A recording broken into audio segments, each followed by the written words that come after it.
அன்பு கலந்த ஜெய் வருட புத்தாண்டு வணக்கங்கள். புத்தாண்டு கொண்டாட்டங்கள் நிறைவேற்றிருக்கின்றன. ஆனால் இந்த 4 நாட்களிலே இலங்கையிலே நடைபெற்ற பல விடயங்கள் பத்திரிகை செய்திகளாக வரவில்லையே என்று நீங்கள் கேட்ட நேரத்தில் பத்திரிகை வந்தால் நாம் தருவோம் என்று கூறுவோம். ஏனென்றால் பத்திரிகையாளர்களுக்கும் விடுமுறை தேவை.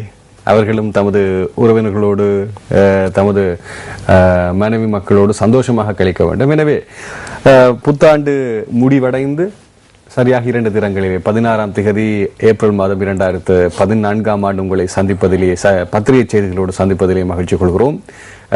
என்னோடு செய்தி அறையிலிருந்து இது சம்பந்தமான விடயங்களை ஆராய்வதற்கு, ஆனால் இலத்திரவியல் ஊடகத்தில் பணிபுரியக்கூடிய ஊடகவியலாளர்களுக்கு விடுமுறை இல்லை. அவர்கள் எப்போதும் தகவலோடு தான் இருப்பார்கள். அதை தருவதற்கு ரசூல் எங்களோடு இருக்கின்றனர். வணக்கம் ரசூல். வணக்கம் கஜமோகன். வணக்கம் நேயர்களே. இப்போது நாங்கள் இன்று வெளிவந்திருக்கக்கூடிய பத்திரிகை செய்திகளை நாங்கள் ஆராயலாம். நான் பார்க்கின்றேன், முதலிலே சிங்கள ஆங்கில பத்திரிகைகளை பார்த்துவிட்டு தமிழ் பத்திரிகைகளுக்கு வரலாம் என்று அந்த அடிப்படையில் இருந்து வெளியாக இருக்கக்கூடிய லக் விம பத்திரிகையினுடைய செய்தி இப்படி இருக்கிறது. සංක්‍රමණික ඒලාම් රාජ්‍යයේ සමුළුවක් බ්‍රිතාන්‍යයේදී ලංකාවට සම්බාධක පනවන්න ඉල්ලීමේ සූදානම.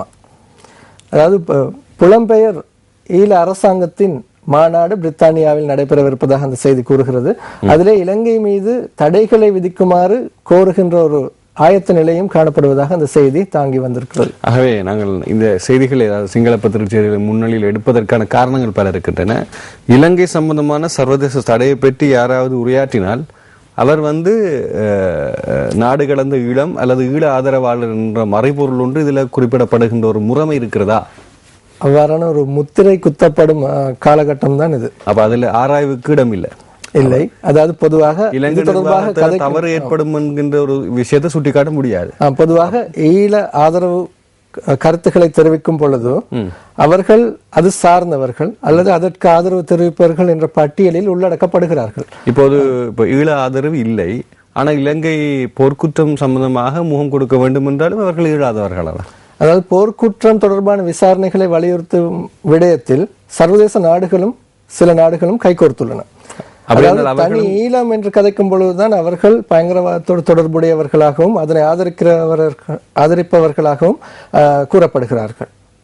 இப்போது அப்படி என்றால் இப்ப என்னுடைய கேள்வி உங்களுக்கு ஓரளவு தென்பட்டிருக்கும் நினைக்கிறேன். அப்படி என்ன பிரித்தானியா இதற்கு வகையான கூட்டங்களுக்கு அனுமதி வழங்குகிறதாக இருந்தால் பிரித்தானியாவும் ஒரு பயங்கரவாதத்துக்கு துணை புரிகிற ஒரு நாடு என்ற பட்டியலில் சேர்த்துக் கொள்ளப்படும். அரசாங்கத்தின் பார்வை அவ்வாறுதான் இருக்கிறது கஜமோகன். குறிப்பாக சொல்ல போனால் புலம்பெயர் தமிழர் அமைப்புகள் 16 அமைப்புகளை தடை செய்திருக்கிறது அரசாங்கம் கடந்த வாரங்களில். அவற்றில் பிரித்தானியா மற்றும் கனடா, பிரான்ஸ் போன்ற நாடுகளில் உள்ள அமைப்புகளும் உள்ளடக்கப்பட்டு இருக்கின்றன. எனவே ஆனால் பிரித்தானியா இலங்கையில் இடம்பெற்ற யுத்த குற்றங்கள் மற்றும் மனித உரிமை மீறல்கள் தொடர்பில் கற்றுக்கொண்ட பாடங்கள் குறித்த காலப்பகுதியில் கவனம் செலுத்திய அந்த குற்றச்சாட்டுகள், அந்த விசாரணைகள் உரிய வகையில் இருதரப்பிலும் மேற்கொள்ளப்பட வேண்டும் என்ற கருத்தை தான் முன்வைத்திருக்கிறது. இப்போது இலங்கை பொருளாதாரம் என்ற ஒரு விடயத்தை நாங்கள் கருத்தில் கொள்ள வேண்டும். குறிப்பாக இலங்கை பொருளாதாரத்தில் ஸ்திரத்தன்மையாக இலங்கை உள்ளே தென்பட வேண்டுமாக இருந்தால் இந்திய சீனாவினுடைய ஆதரவு அதிகம் தேவைப்படுகிறது பாகிஸ்தானுடன். ஏனென்றால் அத்தியாவசிய பொருட்களாக இருக்கலாம், ஏனைய பொருட்களாக இருக்கக்கூடியவைகள் இலங்கைக்கு ஆதரவு அளிக்கும் நாடுகள் இவை 3. ஆனால் இலங்கையினுடைய வருமானம் என்கின்ற பார்வையை பார்த்தோமாக இருந்தால் அதற்கு இலங்கைக்கு எதிரான விசாரணைகளுக்கு அதிகம் அழுத்தம் கொடுக்கக்கூடிய நாடுகள் தான் இலங்கை ஏற்றுமதியை அவர்களது உற்பத்தி பொருள்களாக அல்லது அவர்களது இறக்குமதி பொருள்களாக வருகின்றார்கள்.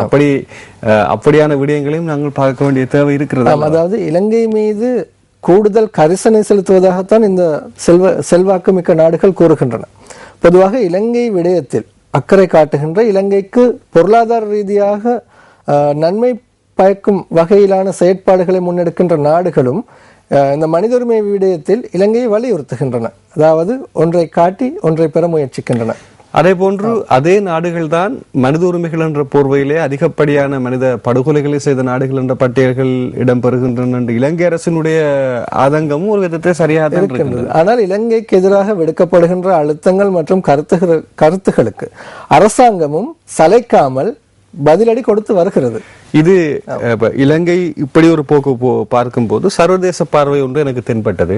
ஒரு யுவதி ஒருவர் முகப்புத்தகத்திலே பதிவு செய்த ஒரு சின்ன தகவல் அதை பரிமாறலாம் என்று நினைக்கின்றேன். முதலாவது உலக யுத்தத்தில் எத்தனை மில்லியன் மக்கள் கொலை செய்யப்பட்டார்கள்? இரண்டாவது உலக மகா யுத்தத்தில் எத்தனையோ மில்லியன் மக்கள் கொலை செய்யப்பட்டிருக்கிறார்கள். இந்த 2 உலக மகா யுத்தங்களின் போதும் எந்த ஒரு இஸ்லாமிய நாடும் பின்புலமாக இருந்தவையா? இல்லை என்றுதான் கூற வேண்டும். ஆனால் இன்று ஒவ்வொரு இஸ்லாமிய நாடுகளிலிருந்து வரக்கூடிய பிரஜைகளை தீவிரவாதிகள் என்று சொல்லுகின்ற குற்றச்சாட்டு தான் இருக்கின்றது. நிச்சயமா. அதாவது மத்திய கிழக்கில் உள்ள இஸ்லாமிய நாடுகள் ஜெனீவா பிரேரணையின் பொழுது இலங்கைக்கு ஆதரவு அளித்திருக்கின்றன, இலங்கையோடு கைகோர்த்து இருந்திருக்கின்றன. ஆனால் உள்நாட்டிலே ஒரு சில அதாவது தீவிரவாத குழுக்கள் என்பதை விட தீவிரவாத சிந்தனையுடைய குழுக்கள் இஸ்லாமியர்களுக்கு எதிராகவும் முஸ்லிம்களுக்கு எதிராகவும் கருத்துக்களையும் செயற்பாடுகளையும் முன்னெடுக்கின்றன. அண்மை கால சம்பவங்கள் சாட்சியம். இலங்கையிலும் அந்த ஒரு வகையான முறைமை ஒன்று பின்புலமாக செயற்படுவது தெரிகிறது. இவை அனைத்தும் நான் கேட்பது என்னவென்றால், இன்று நாங்கள் பத்திரிகை செய்திகளை வருடத்தின் முதல் நிகழ்ச்சியாக பதிவு செய்கின்றோம். மக்களே, கூறிய விடயத்தோடு தொடர்புடைய செய்திகள் தமிழ் நாளிதழில் இருக்கின்றது. அது வரும் பொழுது தெளிவுபடுத்த முக்கியமாக நாங்கள் கூற வருவது, விளங்கப்படுத்துவது ஒன்றுமல்ல, ஒரு மனிதனாக நாங்கள் பார்க்கக்கூடிய விஷயம். இன்று உங்களுக்கு செய்த உதவி நாளை ஒரு அரசியல்வாதி தனது அரசியல் போர்வைக்காக தனது வாக்குக்காக பேசும்போது எங்களுக்கு முரண்பாடாக வருகிறது. மனிதனை தேடும் விடயத்தை விட்டுவிட்டு கடந்த கால வரலாறுகளை தேடி நாங்கள் எங்களை அழித்துக் கொண்டிருக்கின்றோம். ஆகவே மனிதனை தேடுகின்ற முயற்சிக்கு செல்வோம். இவை அனைத்தும் செய்திகள், மனிதர்களை தேடுபவைகள் அல்ல. அடுத்த செய்தி லங்காதீப பத்திரனுடைய செய்தி. අවුරුදු දවස් 5ට රිය අනතුරු මරණ 40ක්. කලකෝලාහල වලින් මිනිමැරුම් 11ක්. வருடப்பிறப்ப தினத்து இந்த 5 நாட்களிலே மொத்தம் 40 மரணங்கள் நிகழ்ந்துள்ளன வீ விபத்தினூடாக மற்றும் ஏனைய சம்பவங்களினூடாக. அதிலே குறிப்பாக இந்த வருடப்பிறப்பு சம்பவங்கள் ஒன்று கூடல் இருக்கிறது அல்லவா? சந்தோஷமாக உறவினர் வீட்டுக்கு செல்வார்கள், கொண்டாட்டங்கள் ஈடுபடுவார்கள். கொண்டாட்டங்களுக்கு இடையே நடைபெற்ற கைகலப்பில் 11 பேர் உயிரிழந்திருக்கின்றனர். அதிக அளவில் இந்த மது போதைகளால் தான் இந்த பிரச்சனைகள் ஏற்படுவதாக சுட்டிக்காட்ட. ஆனால் அந்த 2 நாட்களும் மது கடைகள் அனைத்தும் மூடப்பட்டிருந்தன.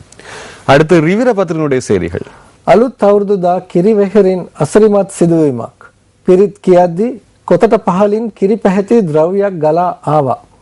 මුලින්ම සිද්ධියේ දුටු මිද්දෙනියේ උදිත හිමියෝ රිවිරට කියයි. வருடப்பிறப்பன்று கிரிவெஹர் என்று சொல்லப்படுகின்ற இடத்தில் இருக்கக்கூடிய ஒரு விகாரையில் தூபியின் மேலே ஒரு பால் போன்ற ஒரு திரவம் ஒன்று தொடர்ந்து வழிந்த வண்ணம் இருந்ததான ஒரு அதிசயம் ஒன்று நிகழ்ந்திருப்பதான செய்தி ரிவிர பத்திரிகையில் இருக்கிறது. இந்த கிரிவெஹர் எங்கே இருக்கு என்று சொன்னால், கதிர்காமன் கோயில் இருக்கு இல்லையா, கதிர்காமத்துக்கு பின்னால் இருக்கக்கூடிய ஒரு பௌத்த தூபி, பௌத்த கோயில் என்பதும் குறிப்பிடத்தக்கது, விகாரை என்பதும் குறிப்பிடத்தக்கது, தெய்வீக செயலாக கருதப்படும். இந்த என்ன சொல்றது, பால் வடிவது புள்ளியாரில் வடியும், அதிகமாக காலியில் பதிந்திருக்கு. மேரி மாதாவில் ரத்தம் கண்களில் வடிவதான செய்தி வந்திருக்கின்றது. இப்போது இங்கே பார்த்தீர்களாக இருந்தால் தூபியில் வடிகின்றது. பல இடங்களிலே பால் வடிகின்றது. ஆனால் மனித மனங்களிலே அதே அன்பு என்கின்ற பால் வடிஞ்சால் ஒரு பிரச்சனையும் இல்லை. சிறப்பாக இருக்கும். இந்த வருடம் அதை கேட்போம் பொதுவான இறைவனிடம். தினமின பத்திரிகையுடைய செய்தி, இதை நான் சொல்லலாம் ஆசையா இருக்கு. විස ලෝක ක්‍රිකට් ශූර ශ්‍රී ලංකා කණ්ඩායමේ එක් ක්‍රීඩකයෙකුට ලක්ෂ 250ක් ක්‍රීඩකයන් 15කට සමානුපාතිකව බෙදේ. සමස්ත ටැග්ගේ වටිනාකම ඇමරික ඩොලර් මිලියන 2.8ක්.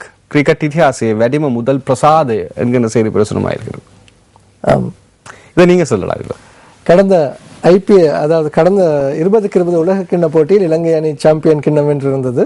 இந்த இலங்கை அணிக்கு பரிசு தொகையாக 2.8 மில்லியன் அமெரிக்க டாலர்கள் கிடைத்திருக்கிறது ஒட்டுமொத்தமாக. நான் நினைக்கிறேன் எல்லா நிறுவனங்கள் சகலரும் இணைந்து இந்த பரிமாற்றத்தை கொடுத்திருப்பார்கள். அதாவது இதுவரை வழங்கப்பட்ட பரிசு தொகையில் அதிகூடிய தொகை ஒருவருக்கு 250 லட்சம். அதாவது 15 வீரர்களுக்கும் சமமாக பகிரப்பட்டு 2.5 கோடி ரூபாய் வீதம் வழங்கப்படுது. 250 லட்சம் என்றால் 2.5 கோடி ரூபாய் வீதம் ஒருவருக்கு வழங்கப்பட்டிருக்கு. 15 பேருக்கும் அப்படி கிடைத்திருக்கிறது என்கிற செய்தி பிரசுரமா இருக்கு. இந்த இடத்துல ஒரு சின்ன விடயம். இன்று ஐக்கிய எமிரேட்ஸிலே UAE-யிலே இன்றைய தினம் முதலாவது IPL போட்டி இடம்பெறுகிறது. 7வது சுற்று தொடர்புடைய போட்டி. இன்றைய தினம் கொல்கத்தா நைட் ரைடர்ஸோட இன்னொரு அங்குரார்ப்பணம் ஒன்று இடம்பெறுகிறது. அது இன்றைய தினம் இந்த IPL போட்டிகளிலே எங்களுடைய சில வீரர்கள், 2 வீரர்கள் விளையாடுகிறார்கள். மாலிங்கவும் அதே நேரத்தில் மஹேல ஜெயவர்தனவும் விளையாடுகின்றார்கள். ஏனைய வீரர்கள் விளையாடுகின்றார்கள். இவர்கள் தான் நிரந்தரமாக விளையாட போகின்றார்கள் என்று தெரியும்.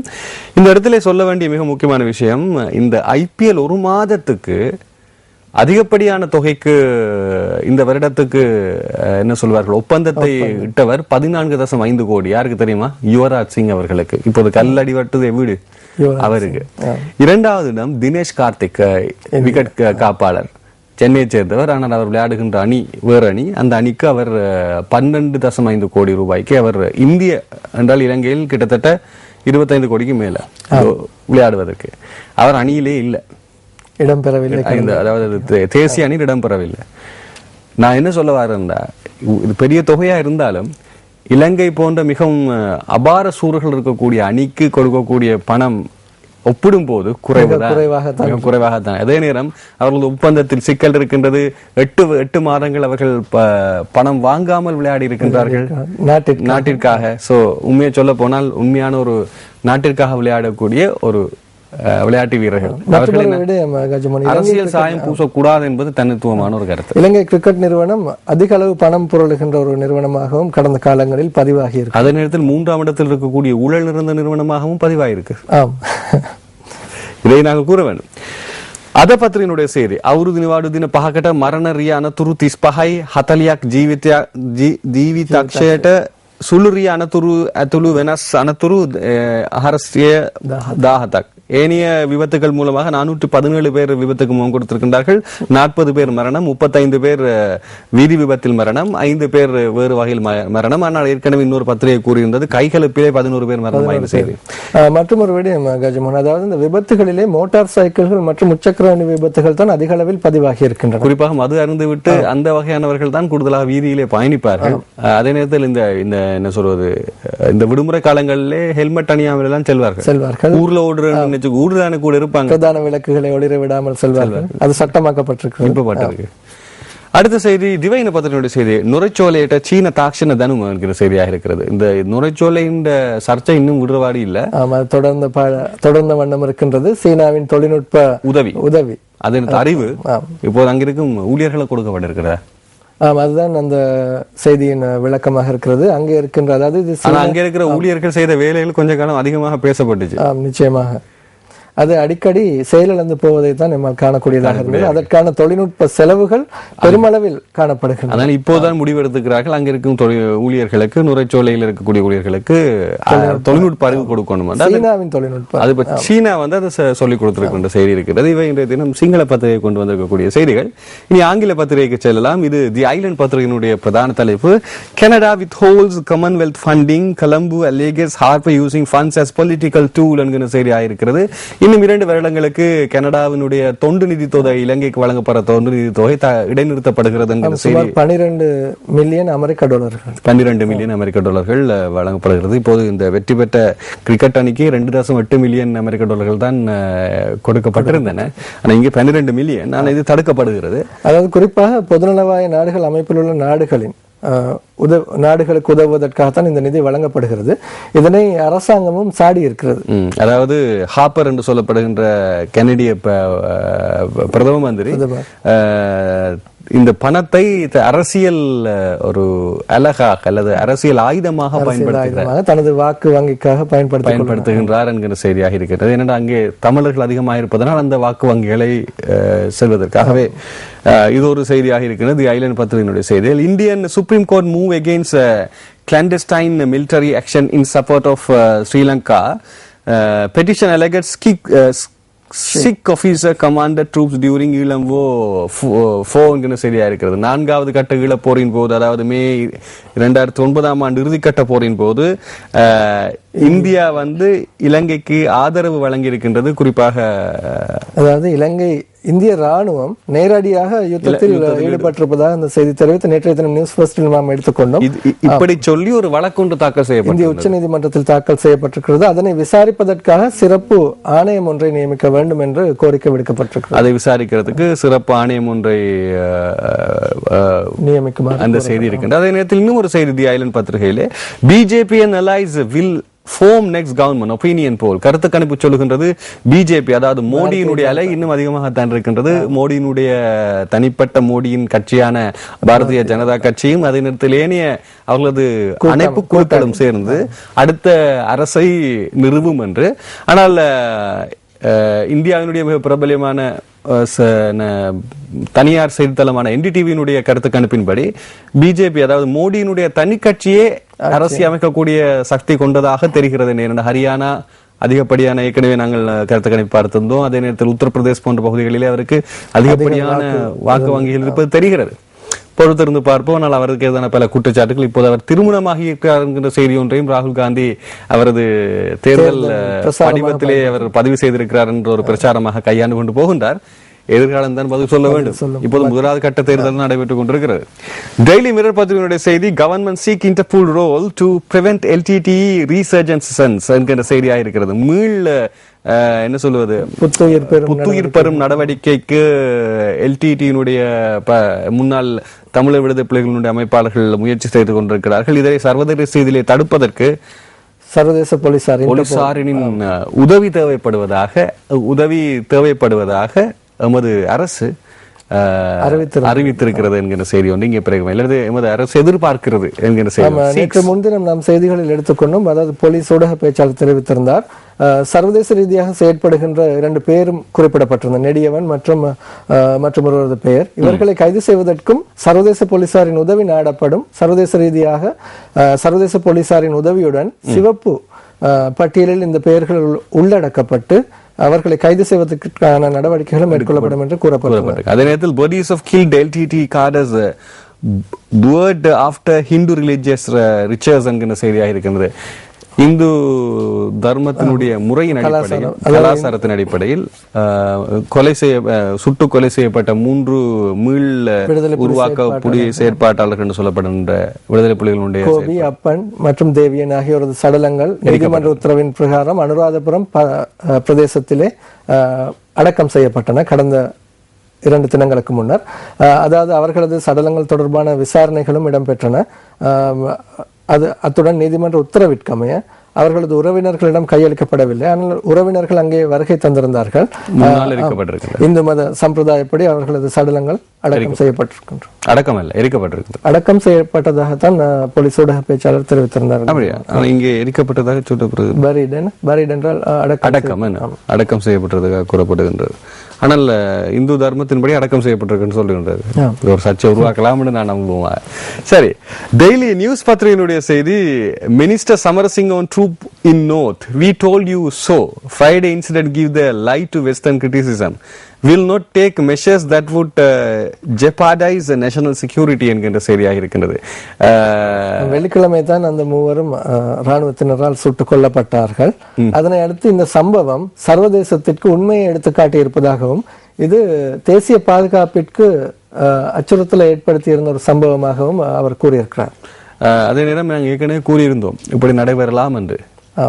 அதனால்தான் இப்போது சர்வதேச சமூகத்துக்கு அது புரிந்திருக்கும் என்கிற செய்தி இங்கே பிரச்சனமாக இருக்கிறது. அடிக்கடி அரசாங்கம் ஜெனீவாவில் கூறி வந்திருந்த விடயம், அதாவது நாட்டிலே மீண்டும் பயங்கரவாத செயற்பாடுகள் ஆரம்பிக்கப்பட்டிருக்கின்றன. அது தொடர்பாக சிலர் செயற்பட்டு வருகிறார்கள். மீண்டும் விடுதலை புலிகள் இயக்கம் புத்துயிர் பெற்று வருவதற்கான நடவடிக்கைகள் எடுக்கப்பட்டுள்ளன என்று கூறியிருந்தார்கள்.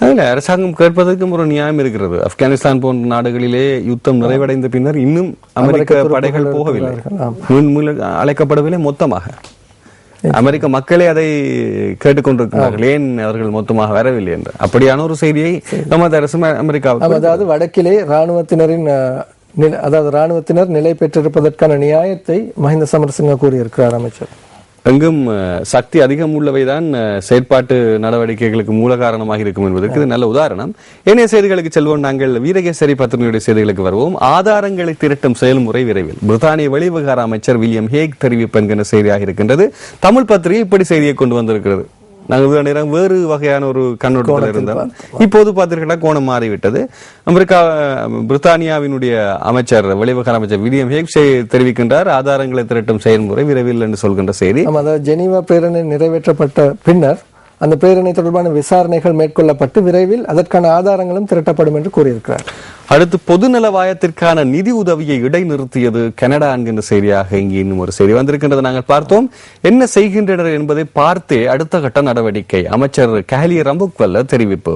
ஜெனீவா மனித உரிமை பேரவையில் இலங்கை தொடர்பில் நிறைவேற்றப்பட்ட பிரேரணையை ஏற்க மாட்டோம் என்று இலங்கையின் சார்பில் தெளிவான முறையில் தெரிவித்து விட்டோம். எனவே அதற்கு அப்பால் இந்த பிரேரணை விடயத்தில் முன்னெடுக்கப்படும் எந்த ஒரு விடயமும் எம்மை பொறுத்தவரை செல்லுபடியாகாது என்று ஊடகத்துறை அமைச்சர் கேஹலி ராமுக்கல தெரிவித்த செய்தி இங்கே இருக்கின்றது.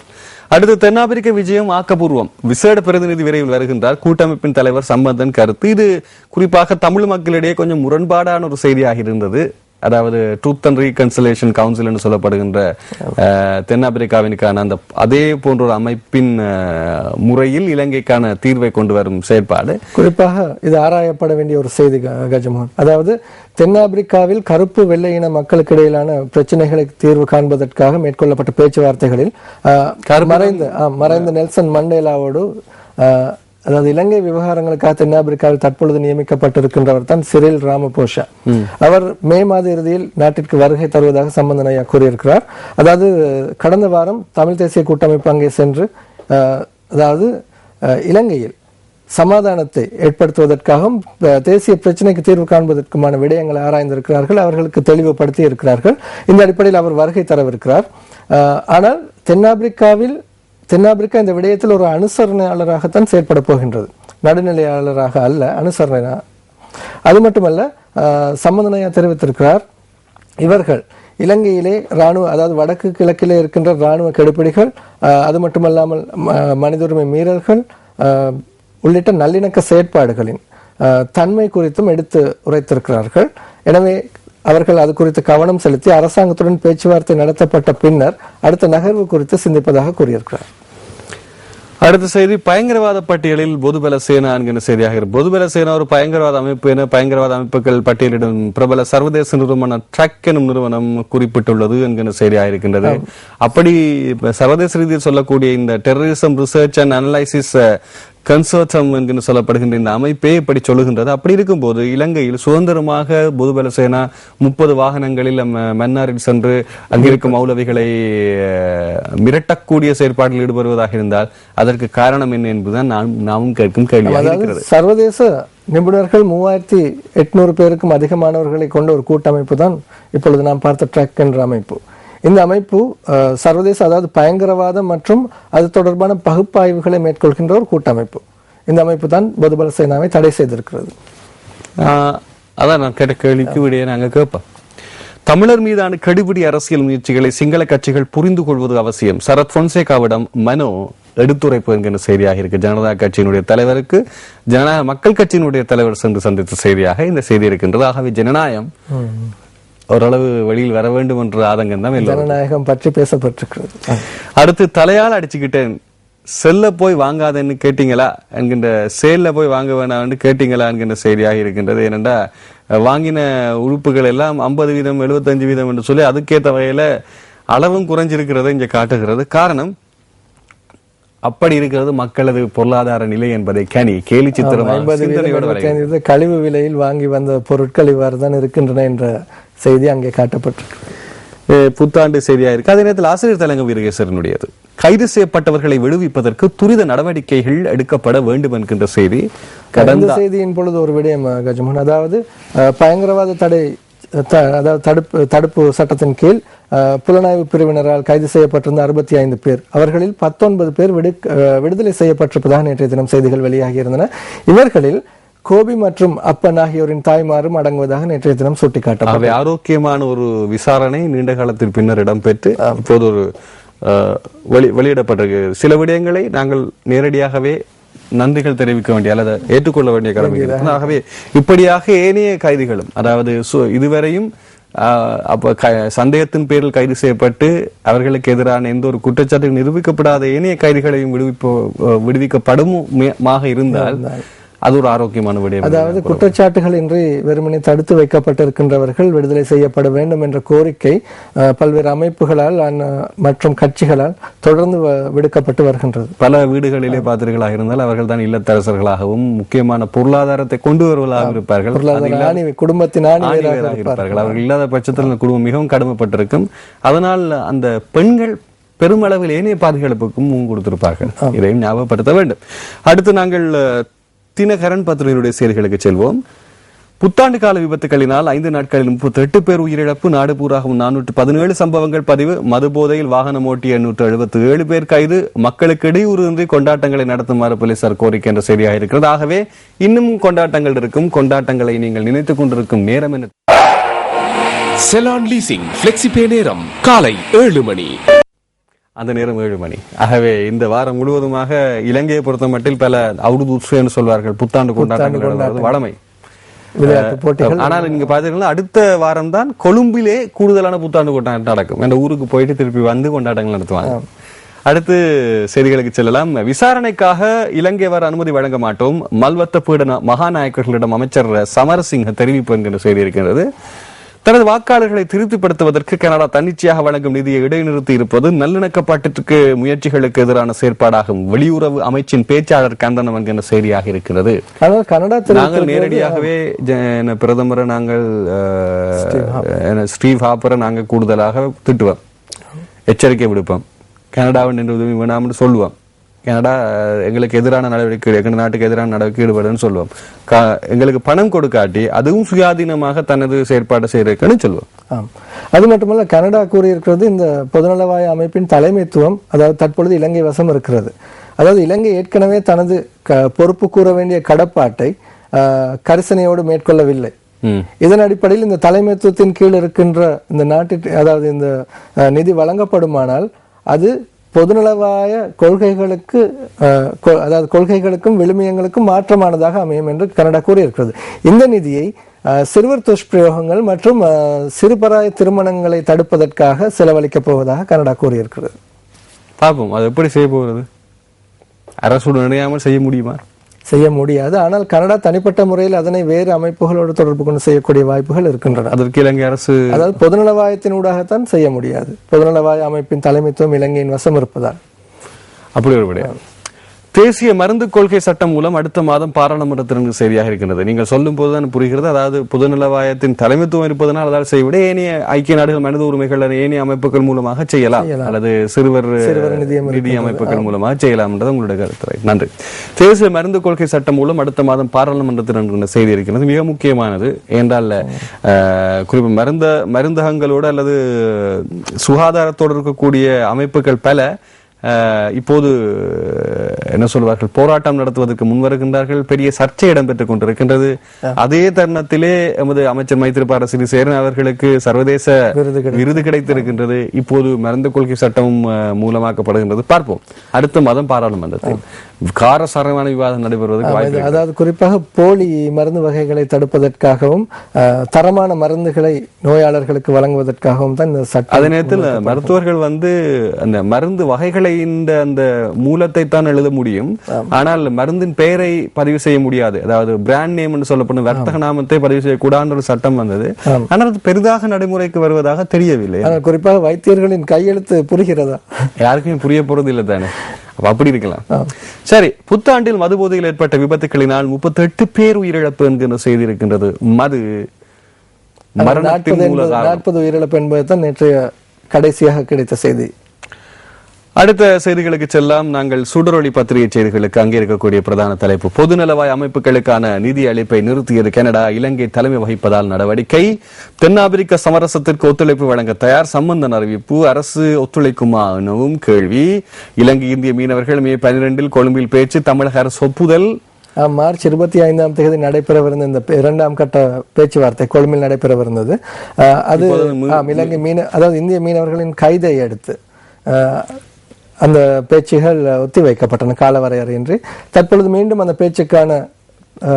பேச்சுகள் ஆரம்பித்திருக்கின்றன. புலம்பெயர்ந்த தமிழர்கள் கொஞ்சம் பேர் இந்த முகபூத்தத்தில் பதிவு செய்வாங்க. இந்த கிரிக்கெட் வெற்றி தோல்வி நடைபெற்ற நேரத்தில் நீங்க என்ன இலங்கை அணி தோல்வி அடைஞ்சால் இந்திய மீனவர்களை சுட்டுக் கொள்வது வளமை என்று தவறான குற்றச்சாட்டுகள். மிக முக்கியமாக விளங்கிக் கொள்ள வேண்டியது, இலங்கையின் வடகிழக்கிலே பாதிக்கப்படக்கூடிய மீனவர்கள் நீங்கள் பிரதிநிதித்துவம் பண்ணின நாடு அந்த இடத்திலிருந்து செல்லும் மீனவர்கள் உங்களோட சகோதரர்களை தான் முதல் நினைச்சு கொண்டு பாதிக்க வேண்டும். ஏனென்றால் ஏற்கனவே நாங்கள் கச்சத்தீவு விவகாரங்களிலே நேரடியாகவே உண்மை நிலையை வழங்கி இருக்கின்றோம். இந்திய மீனவர்கள் டோலர் படகு எப்படி எமது வளங்களை சூறையாடுகிறது. இதனால் பாதிக்கப்படக்கூடிய வடகிழக்கு மீனவர்கள், மன்னார் வடக்கு, அதே நேரத்தில் கிழக்கு திருவண்ணாமலை செல்லக்கூடிய மீனவர்கள் எவ்வளவு பாதிக்கப்படுகிறார்கள் என்று இந்த உண்மையை நியூஸ் ஃபர்ஸ்ட் குழுவினர் சென்ற படகை கூட இந்திய ட்ரோலர் படகுகள் மோதி தள்ள முற்பட்டிருக்கின்றன. இருக்கின்றன. ஆகவே நீங்கள் அதை புரிந்து கொள்ள வேண்டும். எவ்வளவு இது இந்த உண்மை நிலையை அறிந்து கொள்ளக்கூடிய முதலாவது வாய்ப்பு நியூஸ் ஃபர்ஸ்ட் செய்தியாளர்கள் சென்றதற்கு நாங்கள் வாழ்த்துக்களும் தெரிவிக்க வேண்டும். இந்த இடத்தில் அதை சொல்ல வேண்டும். அடுத்து மே இறுதியில் சிறில் கொழும்பு வருகிறார் என்கிற செய்தி இருக்கிறது. இவர்தான் நீங்க சொன்ன அந்த ஆள். அதாவது குறிப்பாக தென்னாப்பிரிக்க ஜனாதிபதி ஜேக்கப் சுமுவால் இலங்கை விவகாரங்களை கையாளுவதற்கான விசேட நியமிக்கப்பட்டுள்ள சிறில் ராம்போஷ இலங்கையில் அரசுக்கும் தமிழ் தேசிய கூட்டமைப்பு சமரச முயற்சிகளை ஆரம்பிப்பதற்கான சாத்தியங்கள் இருக்கிற செய்திகளோடு வருகிறது. தென்னாப்பிரிக்க ஆளும் காங்கிரசின் துணைத் தலைவராகவும் இருக்கிறார். அது மட்டுமல்லாமல் துணை அந்த காங்கிரசினுடைய அங்கத்தவர் தானே நவநீதம் புள்ளி அம்மையாரும் கூட. ஆமா, அவர் தென்னாப்பிரிக்க வம்சாவளியை சேர்ந்தவர் அல்லவா? வம்சாவளி தென்னாப்பிரிக்காவை சேர்ந்தவர்.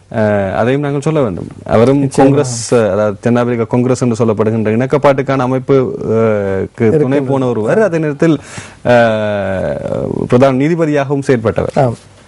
அடுத்து இறுதிப் போரில் இந்திய ராணுவம் விசாரணைக்கு விசேட நீதி ஆலயம் அமைக்க கோரி இந்திய உயர் நீதிமன்றத்தில் மனு. நாளை விசாரணைக்கு என்கின்ற செய்தி இங்கே பிரசுரமாகி இருக்கின்றது. இறுதிப் போரில் இந்திய ராணுவம் விசாரணைக்கு விசேட நீதி ஆயம் அமைக்க கோரி இந்திய உயர் நீதிமன்றம் மனு நாளை விசாரணை கண்டு செய்தி இருக்கின்றது. ஆங்கில பத்திரிகையில் இருந்து சீக்கியர் ஒருவர் தான் அந்த கட்டளை அதிகாரியாக செயல்பட்டிருக்கின்றார் என்று அந்த செய்தியாக இருக்கின்றது. இவை இன்றைய தினம் சுடரொளி பத்திரிகை செய்திகளாக இருக்கின்றன. அதனைத் தொடர்ந்து சுடரொளியினுடைய ஆசிரியர் தலையங்கத்தையும் பார்க்கலாம். சொல்லில் மட்டுமல்ல செயலிலும் அவதானம் தேவை என்கின்ற செய்தி இங்கே இருக்கிறது. புத்தாண்டு அரசியல் ரீதியில் வலுவான செய்தியுடன் பிறந்திருக்கிறது. இந்தியாவின் அடுத்த பிரதமராக வரப்போகிறார் என்று தெரிவிக்க நரேந்திர மோடி சென்னையில் தேர்தல் பரப்புரை பேசும்போது கோடி காட்டியிருக்கும் விட முக்கியமானது என்கிற செய்தியாக இருக்கின்றது. அது என்ன என்பதை நீங்கள் சுடரொளி பத்திரிகையினுடைய ஆசிரியர் தலையங்கள் மூலமாக அறிந்து கொள்ளக்கூடியதாக இருக்கும் என்ற செய்தியை வைத்துக்கொண்டு நாங்கள் தினக்குரல் பத்திரிகை செய்திகளுக்கு செல்வோம். தினக்குரலினுடைய பிரதான தலைப்பாக இருக்கக்கூடியவை புத்தாண்டு பண்டிகை கால விபத்துக்களில் 30 பேர் பலி, 352 சம்பவங்கள், 100க்கும் மேற்பட்டோர் படுகாயம், மதுபோதையில் வாகனம் ஓட்டி 877 பேர் கைது என்கிற செய்தி. அரசின் புலிப்பூச்சாண்டி குறித்து சரத் பொன்சேகா மனோ பேச்சு என்கிற செய்தியாக இருக்கின்றது. இலங்கை விவகாரம் குறித்து நிஷா பிஸ்வால் சொல்ஹெம் பேச்சு என்கிற செய்தியாக இருக்கிறது. ஆகவே நோர்வேயும் இந்தியாவும் கூட இலங்கை விவகாரம் பற்றி பேசுகிறது. அமெரிக்காவின் பிரதிநிதியாக இருக்கிறார். எரிக் சொல்ஹெம் நோர்வேயின் முன்னாள் அமைச்சராக இருக்கிறார். நிஷா பிஸ்வால் அமெரிக்கா, நான் இந்தியா நினைத்தேன். பாத்தீர்களா மணிக்கு இதான் சொல்றது. ஒரு அங்கே செய்தி அறையிலிருந்து ஒருத்தர் வர வேண்டும் என்று. அதாவது அமெரிக்காவின் தெற்கு மற்றும் ஆசிய விவகாரங்களுக்கான பிரதி செயலாளராக இருக்கிறார். மணிக்கம் பிரதி வெளிவிவகார அமைச்சராக இருக்கிறார். ஏற்கனவே நிஷா பிஸ்வால் இலங்கைக்கும் விஜயம் மேற்கொண்டிருந்தார்.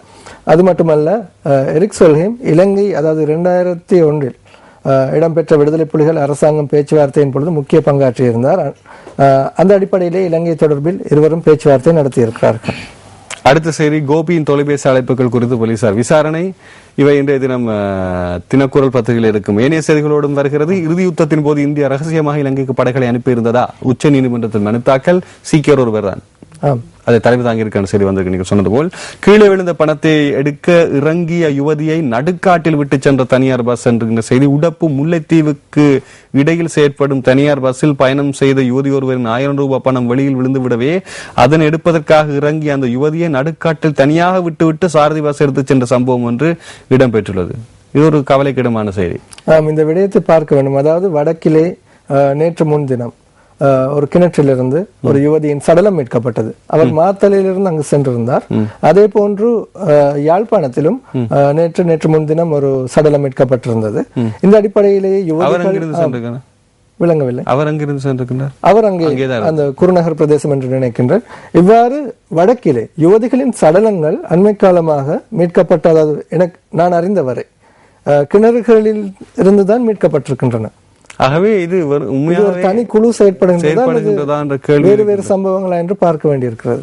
அடுத்து, உடல் ஆரோக்கியத்திற்கு உகந்த உப்பில்லா பண்டம் என்கின்ற செய்தி ஒன்றை, அது அதிக உப்பை சேர்த்து வருவதால் மாரடைப்பு இடம்பெறுவதாக தெரிகின்றது.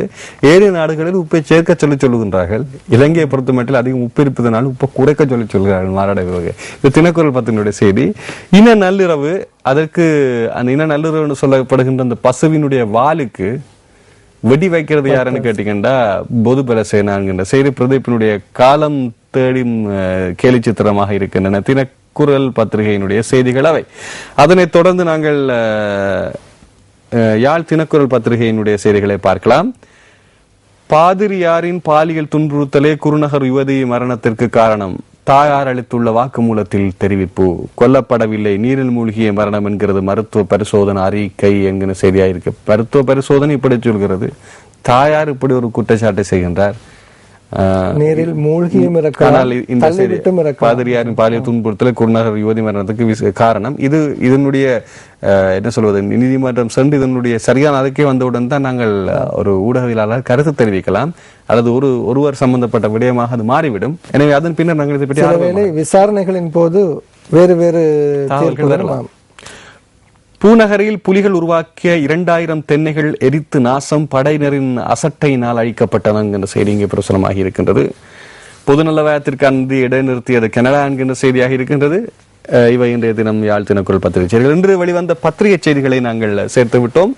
மீண்டும் நாளை சக்தி பிரஸ் ரிலீஸினை நீங்கள் பார்க்கலாம். தொடர்ந்து குட் மார்னிங் ஸ்ரீலங்காவோடு நீங்கள் இணைந்திருக்கலாம்.